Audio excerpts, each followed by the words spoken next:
네, 안녕하십니까. 저는 강진우 기자님과 함께 현대사 미스테리를 파헤쳐 나가는 비공인 여성 탐정 현혜선입니다. 네, 저는 강진욱입니다. 예, 저는 오늘 갑자기 호출돼서 나온 통일시대 연구원 부원장 손정목입니다. 반갑습니다. 네, 안녕하십니까. 견습탐정 박지환입니다. 네, 반갑습니다. 지금까지 강진욱 기자님과 함께 121 김신조 난파 사건에 대해서 장장 14편에 걸쳐서 저희가 방송을 진행을 했습니다. 강 기자님 진행하시면서 소감이 있으셨을 거 아니에요? 아, 대단하세요. 소감을 정말. 먼저 한마디 하시면서 시작을 하도록 할까요? 네, 우리 또 마지막에 이렇게 좌담회를 하는 자리에서 또 현혜선 선생님께서 난파 사건이라고 얘기를 해서 네. 난파는 없었습니다. 네. 지금까지 얘기한 바가 네네. 이제 그 뭐 공부하는 게 학습이 어떻게 안 됩니까? 됐군요. 학습이 예. 안 됐어요. 아직도 고정관념에 쌓여 있습니다. 김신조는 난파되어 온 것이 아니고 네. 이 남쪽 어딘가에 있다가 그냥 난파되어 온 것처럼 연극을 했다라는 네. 게 이제 저의 주제였고요. 네네. 네, 일단 소감은요. 그러니까 우리 현대사가 이제 온통 그 조작 왜곡으로 이제 점철돼 있다고 보기 때문에 그 사건, 그 한국 현대사를 제대로 좀 이해해 보자 이런 취지로 이제 이걸 시작한 거거든요. 근데 특별히 또 121 김신조 사건을 첫 번째 그 주제로 선택하신 이유가 있으실 거 아니에요? 네, 그것도 이제 네네. 그러니까 그것도 그 부분도 굉장히 궁금하긴 하거든요, 사실. 네, 아마 처음 그 우리 저 유튜브 시작할 때 제가 말씀을 드렸던 것도 같은데 다시 한번 상기해 보면요. 그러니까 우리 현대사가 아까 말씀드린 대로 이제 처음부터 끝까지 온통 조작과 왜곡이라고 말씀드렸잖아요. 근데 그 큰 사건의 줄기를 보면 한국 전쟁 이후에는 가장 큰 사건이 121 사건이었다는 얘기죠. 뭐 그 전에도 물론 숱한 뭐 간첩 조작 사건들이 뭐 수없이 많았지만 우리 뇌리에 가장 이제 깊이 각인된 사건이 바로 121 김신조 사건이라서 이 사건을 먼저 한번 풀어보자 이렇게 생각을 했던 거였습니다. 네네. 그리고 저희가 이제 이 김신조 사건에 대해서 14편에 걸쳐서 이제 방송을 하다 보니까 일부 시청자분께서는 좀 호흡이 너무 긴 거 아니냐, 약간 좀 지루한 감도 있다, 이렇게 반응하시는 분들도 계셨어요. 근데 제 입장에서는 워낙 이 조작 사건이라는 게 명확한 그 증거도 없는 데다가 여러 가지 또 강 기자님께서 준비해 오신 자료나 이런 거를 제시하시려고 하신 것 같긴 한데 특별히 이렇게 호흡을 길게 가져가게 되신 이유가 있으실까요? 그러니까 호흡이 길다 내지는 지루하다라는 게 어떤 의미인지 제가 좀 혹시 다 보셨는지 갑자기 당황하신 것 같은데 그러니까. 훅 들어가서 이제 횟수가 네. 많아졌다는 건 이해는 하겠는데 네네.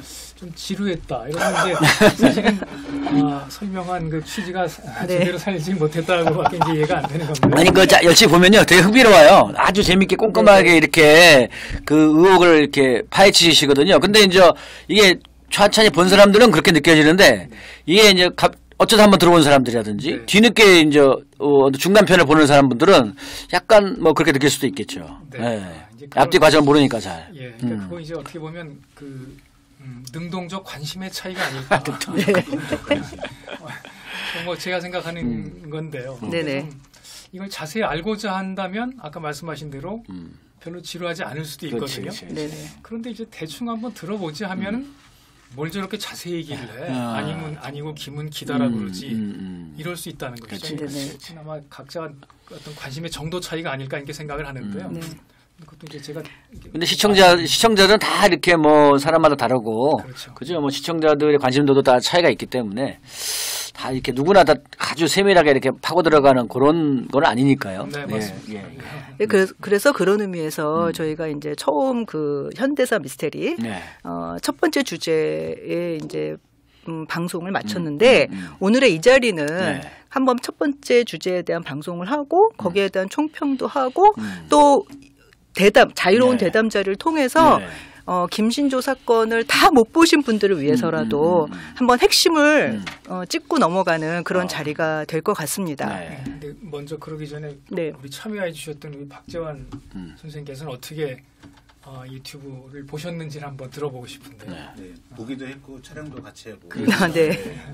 그런데 관심이라는 보다 더 정확한 게 동기 아닐까 싶습니다. 112 사건에 대해서 알고 싶은 동기가 많으면 많을수록 이 14편이 전혀 지루하지 않았는데 112 사건은 들어는 봤는데 그 동기가 좀 약하다. 그러면은 또 이제 약간 그렇게 느끼실 수 있을 것 그렇지. 같아요. 네. 근데 이제 촬영을 하고 이제 보면서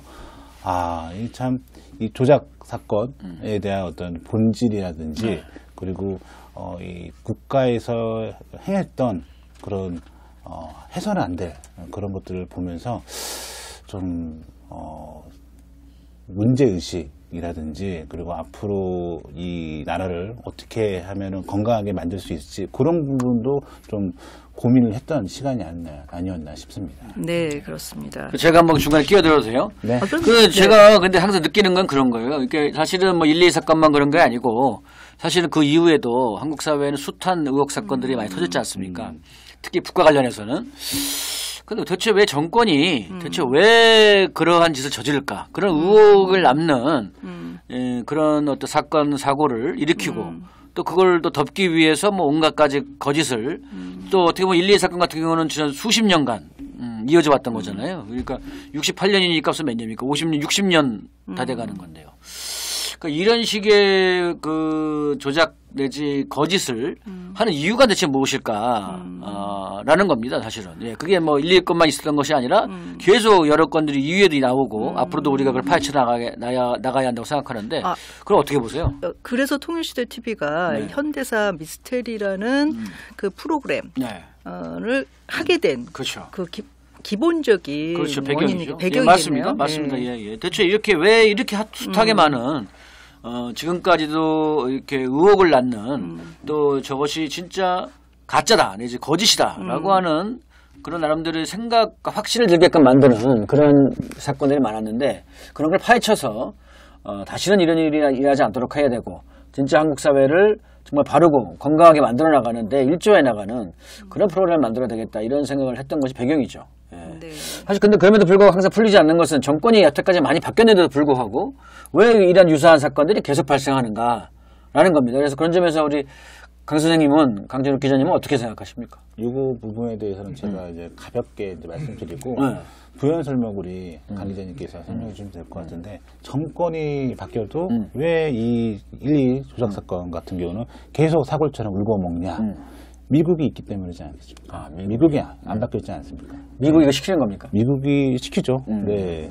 여러 가지 1, 2 사건들을 우리 추적해서 봤을 때도 그렇고 여러 가지 미스테리 관련된 사건을 추적하다 보면은 항상 뒤에는 미국이 있어서 그런 거 아닌가 싶습니다. 네, 뭐 저도 생각이 비슷한데요. 그러니까 이런 사건들이 끊임없이 조작되는 이유를 찾다 보면 결국 이제 남북 간의 분단 체제, 그 분단 체제라는 것은 흔히들 뭐 얘기할 때는 남북의 양쪽에서 무슨 강경파가 있어서 분단 체제를 유지한다 이렇게 알고 있지만 그게 아니고 실은 이남의 대북 적대감을 근간으로 하는 것이거든요. 적대감을 더 키우는. 그렇죠. 네. 그러니까 북이 남을 적대하는 것이 아니고 남쪽 주민들의 대북 적대감을 가지고 분단 체제를 유지한다는 거죠. 그런데 어느 시간이 지나면 그 대북 적대감이 희석된단 말이에요. 시간이 흐름에 따라서. 근데 그럴 만한 그 시간이 흘러가면서 이제 그런 대북 적대감이 희석될 만하면 또 한 번씩 이런 사건들을 저지른다는 그래서 끊임없이 대북 적대감을 계속 조장하고 키운다는 얘기죠. 그럼으로써 분단 체제를 영속화시키는 그렇기 때문에 지금까지 70여 년 동안 분단 체제가 유지되어 왔던 것이라는 얘기죠. 그렇죠. 그러지 않았으면 이렇게까지 오랫동안 유지되지 않았을 걸로 저는 생각을 합니다. 예. 그 아까 이제 분단 체제를 유지하는 것은 아까 박지원 선생님이 얘기했듯이 우리 분단 체제를 유지하는 것은 미국이기 때문에 분단 체제를 만든 것도 미국이고 지금까지 유지하고 이런 사건들을 조작하면서 끊임없이 그 체제를 보수해 나가고 있는 것도 미국이고 남쪽의 이남의 정권들이 계속 바뀐다 하더라도 그 분단 체제에 기생한다고 그럴까요? 분단 체제에 의존하는 그 체제적 속성은 바뀌지 않기 때문에 이전의 사건들에 대해서 다시 한번 재검토하고 이것이 조작됐다라고 말할 수 있는 여건은 안 된다는 것이죠. 지금까지 계속되는 이유라고 볼 수 있겠습니다. 그러니까 뭐 실례로 뭐 예를 들어서 어떤 이웃집 아저씨가 있는데 이웃집 아저씨가 북이에요. 근데 어려서부터 이웃집 아저씨는 나쁜 놈이야. 나쁜 아저씨야. 아주 악덕한 사람이야. 이렇게 듣고 있고 이웃집 아저씨 보지 못했어. 그러면 그 어떤 반감이라든지 그 부정적인 감정이 엄청 심할 거 아닙니까? 근데 예를 들어서 2000년 이제 그 김정일 위원장하고 김정일 대통령이 이제 남북 정상회담을 했어요. 근데 김정일 위원장은 처음 봤잖아요. 말을 잘해. 그리고 예의도 있어. 이상하다. 우리가 알고 있는 북은 이러지 않았는데 이러면서 이제 반감이 이제 줄어들죠. 네. 그 호감도가 상승할 거 아닙니까? 네. 그때 북에서 이제 북풍을 이제 터트리는 거죠. 1, 2 사건 한번 갖고 와. 쫙 터트리고 이런 식으로 이제 어떤 공포심이라든지 그런 반감을 미국에서 주기적으로 하는 어떤 장치가 아니었나. 이런 미스테리 사건 관련돼서. 그 대표적인 게 1, 2 사건이다. 좀 그렇게 보고 있습니다. 그런 거 보면 사실은 뭐 천안함 사건이 터져가지고 당시 이명박 정권 때 금강산을 결국 관광을 중단했죠. 중단시켰죠. 예. 네. 또 박근혜 정권 때 2016년에 그 대선공단을 중단했죠. 그러니까 결과적으로 그렇게 됨으로써 남북 간의 화해하고 뭔가 소통할 수 있는, 남북 간에 교류할 수 있는 모든 창구가 막아지는 그런 결과가 지금 빚어졌던 과정인 것 같습니다. 두 분 말씀에 조금 더 보충을 제가 해보면 예. 그 남북 간의 화해 협력 구도가 형성될 때 이런 사건들을 조작을 하든지 아니면 이전 사건들을 다시 재론하는 방식으로 적대감을 다시 조장을 하는 그 예가 이제 박지원 선생님이 지금 얘기를 잘 해주셨는데요. 1.1 사건 같은 경우는 또 그런 사건들을 조작할 시점이 어느 시점이냐면 북의 체제가 이제 지도부가 교체가 된다는 얘기죠. 김정일 주석 체제가 김정일 국방위원장 체제로 바뀌고 그 다음에 이제 김정은 국무위원장 체제로 바뀌는 시점에 그런 사건들이 조작된다는 얘기입니다. 그러니까 다시 말하면 1.1 김신조 사건은 아마 김일성 주석 체제를 악마화시키는 사건이었던 것이고요. 68년인데 한참 이제 남북 간에 무슨 이런 사건이. 그 다음에 이제 80년대 들어가서는 전두환 체제가 남쪽에 들어서면서 전두환 정권 7년 동안에만 국가조작 테러 사건이 4건이 일어나거든요. 네. 그거 역시 이제 북을 악마화하는 사건이었다는 얘기죠.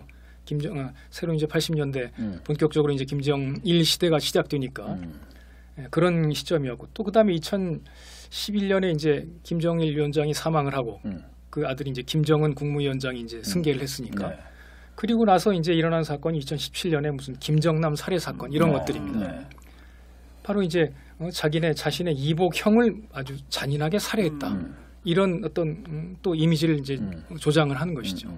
이런 식으로 북에 대한 체제, 그리고 북의 지도자들을 악마화하는 목적으로도 이런 사건들이 많이 조작됐다는 얘기입니다. 아까 이제 또 손정목 부위원장이 얘기하셨듯이 그 천안함 사건 같은 경우도 그 시점에는 조금 이제 우리 남북 분단 체제하고는 또 뭐 관련이 있지만 또 연관되는 것인데 그때 또 일본에서 오키나와 그 미군 기지 반환 문제가 본격적으로 제기될 때였었어요.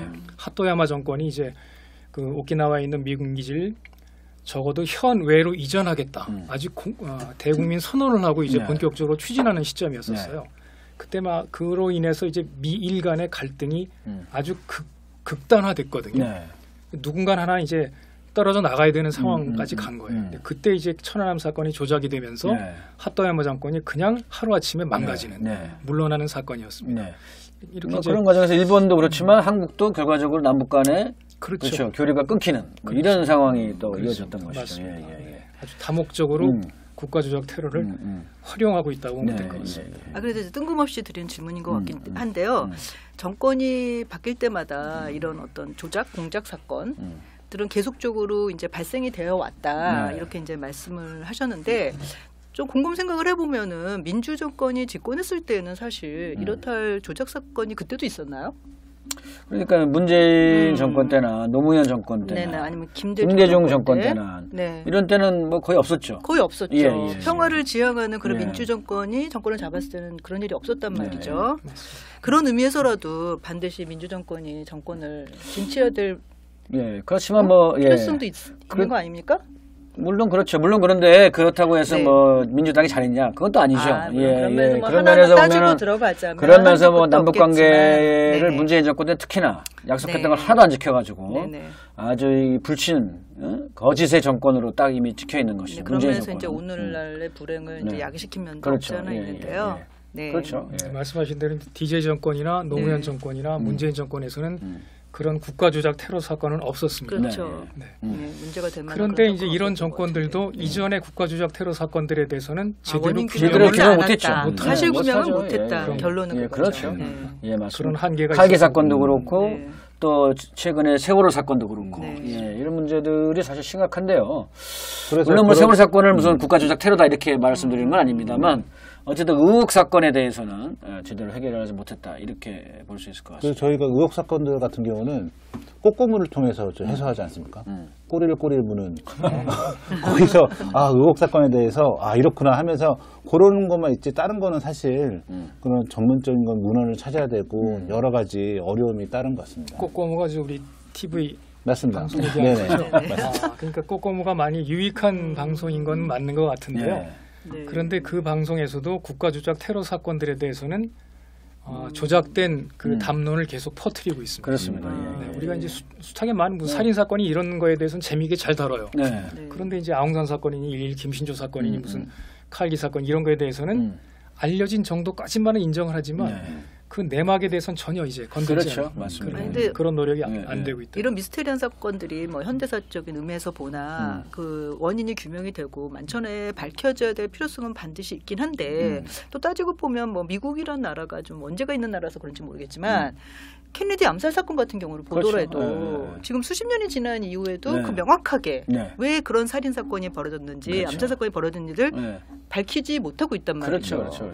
네. 그런 면에서 볼 때는 과연 네. 이런 현대사 미스테리가 앞으로 명확하게 밝혀질 수 있을지 그 부분에서 또 하나의 의문점을 남기게 됩니다. 저는 그런 생각이 들어요. 그래서 그러한 사건이 아직까지도 미제로 남는 것은 그 이후의 정권이나 그 이후의 책임을 맡은 사람들이 네. 그 전에 그 일을 벌였던 사람들과 다 연관이 돼 연계가 있다. 돼 있기 때문에 또 같은 계통이기 때문에 이거를 드러내는 순간 자신의 입지라든지 자신의 어떤 정치적인 어떤 그 지위라든지 이런 것이 손상이 될 수 있다고 보기 때문에 이거를 덮으려고 하는 이런 경향이 있는 것 같습니다. 예. 뭐 케네디 사건하고 또 뭐 같은 경우는 아니지만 우리도 이제 김대중 납치 사건 같은 게 있잖아요. 그렇죠.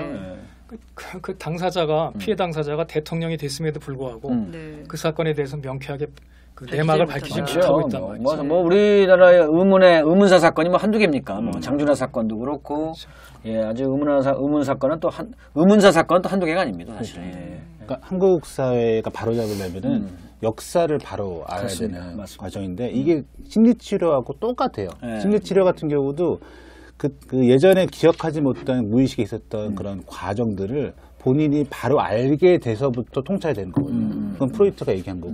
그렇기 때문에 역사도 마찬가지처럼 진실을 아는 순간 통찰이 일어나서 바로 설 수 있다. 대한민국이. 그렇게 생각합니다. 맞습니다.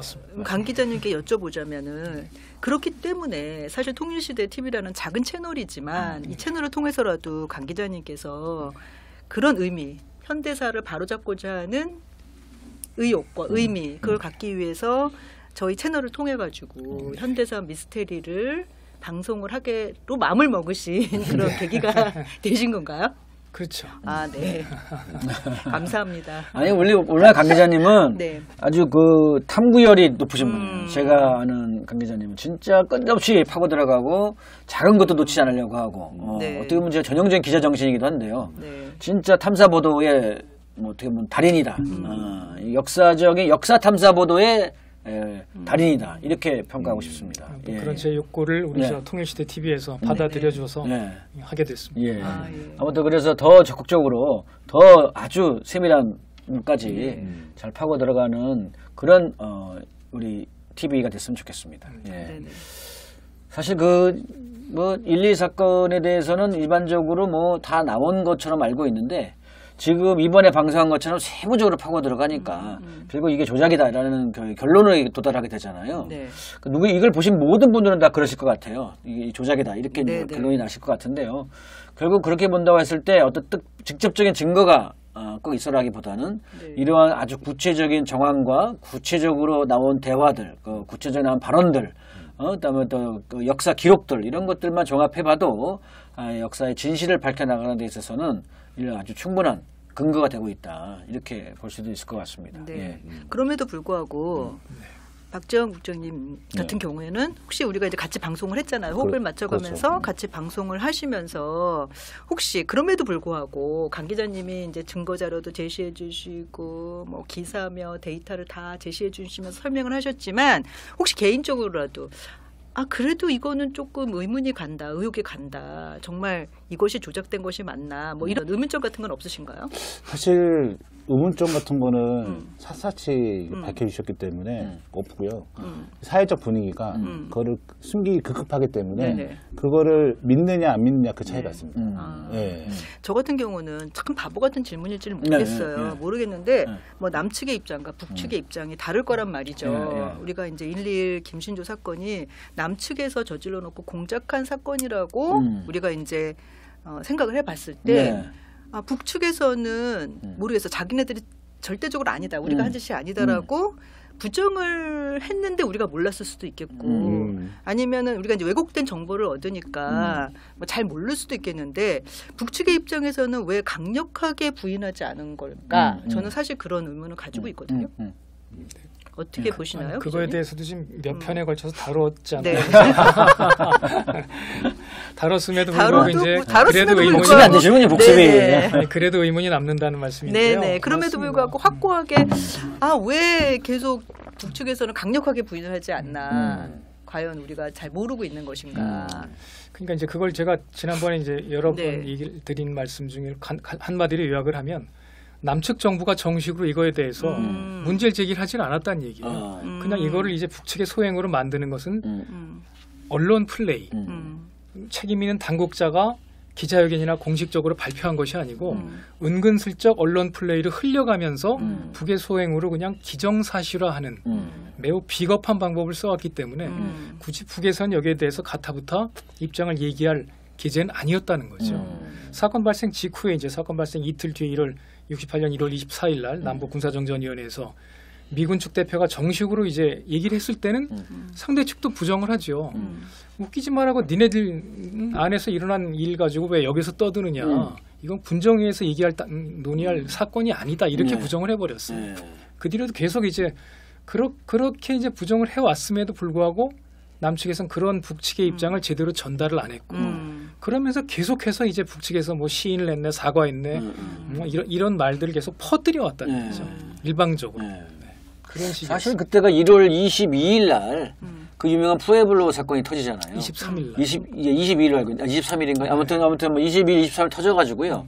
이 1.2 사건 직후에 뭐 김신조가 뭐 난리치고 뭐 그 다음날 어떻게 하고 이런 과정에서 당연히 북은 심각한 전쟁 위기 상황으로 지금 미국하고 그런 점도 있습니다. 예, 심각한 상황으로 몰려들어갔고 아마 이 푸에블로 때문에 난리가 났잖아요. 진짜 전쟁 위기가 거의 1년 동안 계속 이어졌던 건데 아무튼 그런 과정에서 사실은 이것에 대해서 뭐 1.1 사건 같은 이 조그마한 일 갖고 막 이게 나서서 하는 게 아니라 국가적인 전쟁 위기 상황에서 전쟁을 어떻게 대처할 것이냐 이 문제가 훨씬 더 북에서는 큰 상황이 아니었을까. 아주 1.1 사건은 자신들하고는 관련이 전혀 없는 없다. 사건. 그러니까 그렇게 보니까. 그다음에 이제 염두에도 두지 않은 그렇지, 건가요? 그렇지. 이 푸에블로 사건은 이제 직접적으로 전쟁 위기가 닥친 그렇죠. 상황이었어요. 미국하고 전쟁, 특히 세계 최강의 미국하고 전쟁을 할 수 있는 그런 상황이었고, 그래서 사실은 항모가 막 들어오고 전쟁 위기가 조성됐었잖아요. 그러니까 그런 상황에서 사실 1.2.1 같은 이런 사건을 놓고서 뭐 이제 했니 안 했니 이런 논쟁을 벌일 그럴 계제가 아니었지 않나 이런 생각이 듭니다. 예.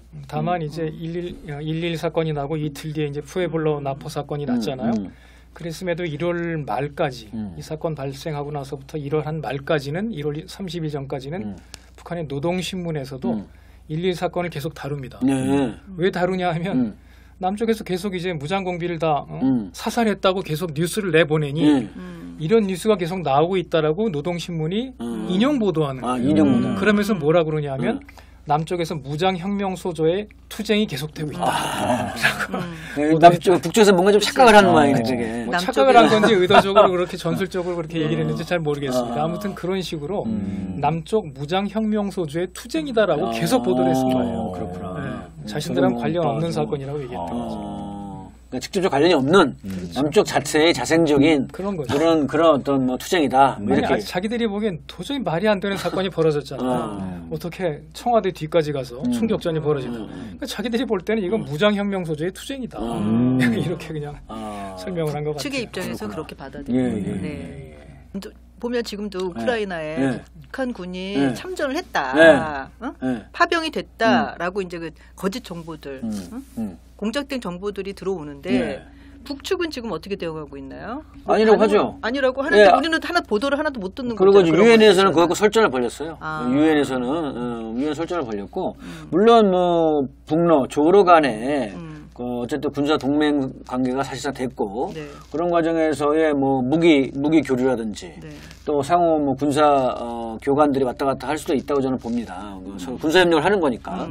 그런데 지금처럼 대규모 파병을 하는 문제는 이번에 그 푸틴 대통령이 비준을 한 뒤에 그러니까 정식 발효된 뒤에 논의를 하겠다라는 표현을 썼단 말이지. 그러니까 그런 과정에서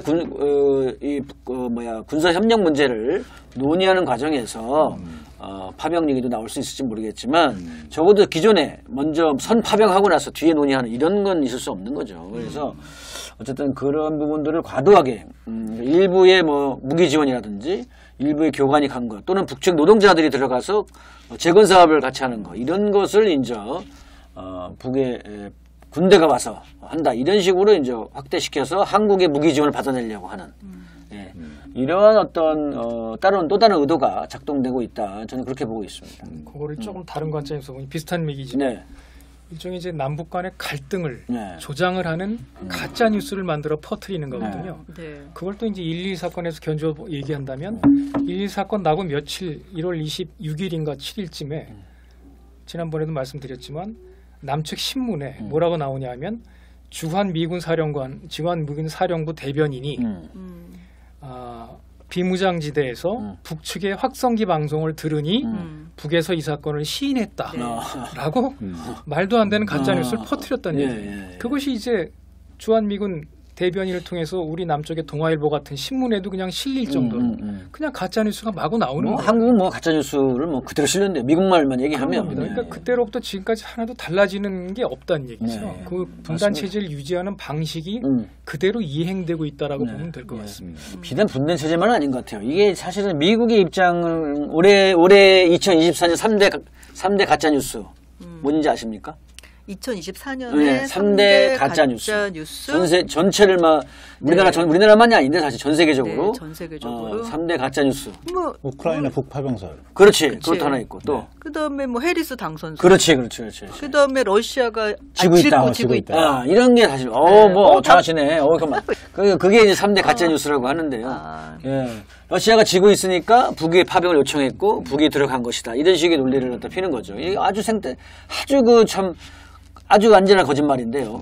북이 압도적으로 이기고 있는데도 불구하고 완전 지고 있다 이런 식으로 그거를 너무나 한국의 언론들이 전혀 조사도 하지 않고 그대로 갖다 베끼져서 쓰잖아요. 근데 이 문제가 이제 저희는 진보 진영에서는 MBC가 그래 진보 채널이잖아요. 네. MBC가 진보 채널인가? 그러니까 뭐 그렇게 이제 보통 이제 내 것이 미디어 중에 그렇죠. 조선 그 TV 조선보다는 한겨레 신문도 막 그런 얘기 하죠. 뭐 그렇죠. 그러니까 진보 채널에서 하는 정보는 맞을 거야라고 생각을 하는데 MBC 보도 보면은 러시아 관련된 그거는 전혀 다른 정보를 하고 어떤 거는 맞는 것도 있어요.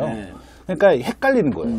헷갈리면 되게 조장한다. 교묘하게 섞어서. 그게 문제인 것 같아요. 근데 하여튼 외신 특히 뭐 뉴욕타임즈나 무슨 워싱턴 포스트나 나왔다 하면 그게 다 진실이냐. 그게 아주 사실이냐. 이렇게 그냥 무조건 뭐 그걸 확인할 생각도 안 하고 그대로 베껴 쓰는 거 이게 사실 문제죠. 네. 저도 요번 그 미국 대선을 좀 바라보면서 미국이라는 나라의 민주주의라는 것이 이렇게 망가지고 퇴보했나? 맞습니다. 이런 생각을 정말 많이 가졌어요. 맞습니다. 정말 여론 조작까지, 그렇죠. 여론 조작까지도 막 하고, 뭐 미디어도 잘못된 정보를 막 흘리고. 그러니까 전혀 반성을 안 하죠. 그러고 나서. 그러고 나서 뭐 미국이라는 나라가 원래 그런 나라였어요. 그러니까 원래 그런 나라예요. 제가 잘 지금 모르고 있었네. 그 김건희와 윤석열이 이렇게 있잖아요. 네. 근데 김건희가 윤석열 좀 가스라이팅 한 거를 지금 정황이 막 드러나고 있잖아요. 네. 그러니까 미국하고 한국하고 김건희하고 윤석열을 비교했을 때 한국은 윤석열이야? 한국 윤석열이고 미국은 김건희예요. 김건희예요? 그러니까 미국은 한국을 계속 가스라이팅 한 거죠. 그러니까, 그러네요, 맞아요. 그러니까 무조건 믿는 거예요. 이해가 팍팍 되는 난 힘이 없어. 미국 형님 거 받아 써야지. 이게 이제 박힌 거죠. 근데 이제 문제는 미국 형님들도 어떤 형님이냐가 문제예요. 그러니까 예를 들어 트럼프 쪽 얘기들은 안 들어. 그렇죠. 그건 뭐 트럼프는 지금도 문제가 많어. 그러니까 지금도 보도 논조를 보면 트럼프가 뭐 희한한 사람들을 인선을 해가지고 장관에 앉히고 문제 많은 인간들을 장관에 앉히고 경험도 없는 애들을 앉히고 이래서 문제가 많다 이런 식으로 지금 계속 보도를 하거든요. 예, 그래서 보면 확실히 보면 이게 뭐냐 정파적인 거예요. 이 언론이라는 게 미국의 특정 정파, 특히 민주당 계열 요쪽의 정파의 입장만을 받아쓰고 트럼프 쪽 입장에 대해서는 아예 계속 배척하거나 반대하는 이런 식의 논조를 지금도 피고 있다. 그렇죠. 이렇게 물어야 될 것 같습니다. 그러다 보니까 가짜 뉴스가 많아요. 예. 네. 우리나라 역사적으로 보면 참 이렇게 공작되고 조작된 사건들이 어마무시하게 많을 텐데 네. 강 기자님 다음 주제는 혹시 어떤 게 될까요? 궁금하네요. 그건 이제 서로 이제 논의해 보자고 그랬었는데 네. 네. 아직 뭐 제가 어떤 걸 하겠다고 정하진 않았습니다. 네. 저 기대하고 있겠습니다. 제안하고 네, 싶은 네, 게 네. 있는데요. 좋습니다. 직접 그 집필하였던 그 아웅산 테러. 네. 그거를 좀 했으면 좋겠어요. 아웅산 사건. 네. 저도 찬성입니다. 네. 저도 찬성입니다. 찬성. 네. 박수. 좋습니다. 네. 아웅산 테러 사건. 아니, 네. 그러니까 어제 또 뉴스가 나오기를요. 그 당시 사건 발생 당시에 네. 청와대 이제 공보비서관에 있던 최재욱이라는 사람이 네. 어제 타계를 했어요. 그래서 그분의 이제 부흥 소식을 또 이제 신문들 방송들마다 크게 전하면서 아웅산 테러 사건을 또 이제 북의 소행으로 다시 한번 또 다시 한번 또 재언급하는 팔 그런 사건이었습니다. 네. 저걸 가지고 또 한번 언급을 해야 되나 하고 있었는데 마침 네. 다음 시즌 2에 이제 그 사건을 다루자고 하시니까 예. 예. 아주 흔쾌히 한번 해보겠습니다. 예. 아, 예. 좋습니다. 감사합니다. 그게 1983년 네, 맞습니다. 전두환 집권 초기에 그쵸. 벌어졌던 아주 끔찍한 참사인데요. 어쨌든 이 사건의 진정한 진실이 무엇인지 한번 우리 강 기자님이 그동안에 책까지 쓰시면서 준비했던 연구를 거 해오신. 이번에 아주 명쾌하게 한번 좀 들어볼 수 있는 기회가 될 것 같습니다. 네. 너무 기대가 됩니다. 네. 강 기자님 뭐 특별히 더 하시고 싶은 말씀이라든지 없으실까요? 뭐 특별히 뭐 더 할 얘기라기보다도요. 일단 우리 통일시대 TV를 통해서 일단 1.2 사건을 먼저 이제 거론하는 것을 시작으로 네. 우리 현대사 미스테리 1년의 미스테리들을 한번 다뤄보자 했었거든요. 네. 첫 테이프를 끄는 소감이 좀 남다를 수밖에 없는데요. 네. 아무튼 이걸 통해서 우리 분단 체제 문제를 한번 다시 우리 재인식하는 그런 네. 계기가 됐으면 좋겠다 이런 말씀을 한번 드려보고 싶습니다. 네. 예. 저 열심히 공부해서 예. 다음부터는 바보 같은 질문을 하지 않은 쪽으로 바보 같은 질문도 좋아요. 네. 네, 사실 뭐 노력해보겠습니다. 일반 사람들이 질문은 그렇죠. 좋은 겁니다. 네, 맞습니다. 네, 모든 저는 질문이 다 좋습니다. 일반 시청자 입장에서 예, 질문을 예, 드리는 예, 거니까요. 예, 예. 혹시라도 뭐 실수했더라도 예. 예쁘게 봐주시기 우리 바라겠습니다. 현혜자님 121 네네. 관련돼서 이렇게 사회 보시느라 네네. 고생 많으셨습니다. 아, 예, 네, 감사합니다. 두 분 수고 많으셨습니다. 네, 예. 두 분 많으셨고요. 네, 시즌 많으셨습니다. 2에서는 다른 분이 사회를 진행하실 거고 저는 무슨 말씀이세요, 갑자기? 그렇게 됐어요. 시즌 2에서는 다른 분이 또 진행을 해주실 거고요. 저는 시즌 3에서 돌아오도록 하겠습니다. 그동안 수고 많으셨고 감사합니다. 감사합니다. 다음에 또 감사합니다. 뵙겠습니다. 감사합니다. 네.